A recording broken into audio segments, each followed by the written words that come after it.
अंजली दमानिया या हात धुवून धनंजय मुंडेंच्या मागे लागल्या आहेत। इफ्को कंपनीच्या नॅनो युरियाच्या बाटलीला घेऊन अंजली दमानिया यांनी धनंजय मुंडेंना धारेवर धरलंय।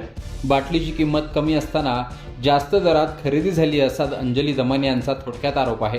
हेच आरोप सिद्ध करण्यासाठी त्यांनी एका ई-कॉमर्स वेबसाईटवरून इफ्को कंपनीची तीच बाटली ऑर्डर केली।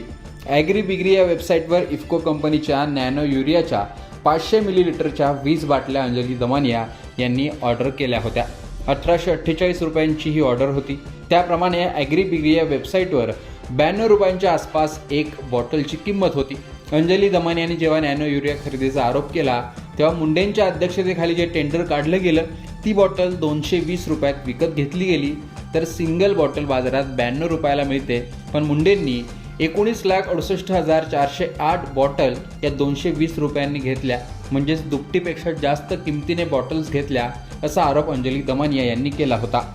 नॅनो DAPची 500 मिलीलिटरची बॉटल ही केवळ 269 रुपयाला मिळते। कृषी मंत्र्यांनी 590 रुपयाला खरेदी केली आणि शेतकऱ्यांची फसवणूक केली, त्यासाठी घाईघाईने स्वाक्षरी केल्याचा आरोपही अंजली दमानिया यांनी धनंजय मुंडेंवर केला होता।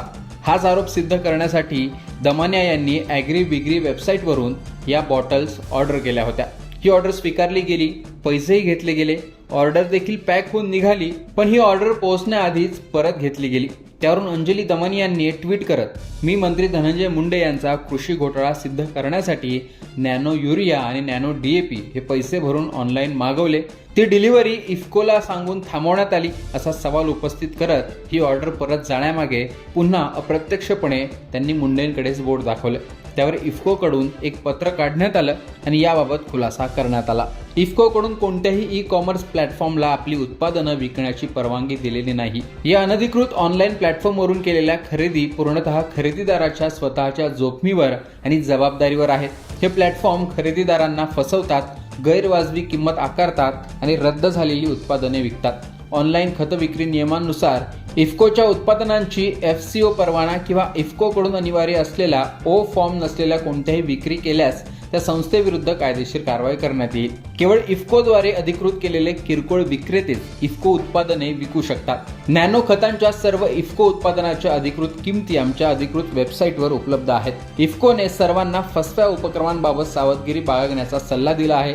खरेदीदारांनी खात्री करून घ्यावी की इफ्कोची प्रामाणिक उत्पादने खरेदी करताना अधिकृत स्टोअर्सकडून तपासून घ्यावीत किंवा थेट इफ्कोच्या वेबसाईटद्वारे खरेदी करावीत, असं पत्रक काढत असा इशारा इफ्कोने दिलेला आहे। इफ्कोने वेबसाईटवर याचीच किंमत म्हणजे नॅनो युरियाची किंमत 225 रुपये असल्याचं देखील नमूद केलंय आणि धनंजय मुंडेंच्या ऑफिसकडून देखील याबाबत खुलासा करण्यात आलाय। दमानिया यांनी हे सर्व घडल्यानंतर ॲग्रीबिग्री नावाच्या ई-कॉमर्स वेबसाईटच्या कस्टमर केअरला देखील फोन केला होता। त्यावेळी इफ्कोकडून विक्रीसाठी मनाई करण्यात आली म्हणून ही ऑर्डर मागे घेतली। 10 फेब्रुवारी रोजी याबाबतचे आदेश देण्यात आले होते असं त्यांना सांगितलं गेलं।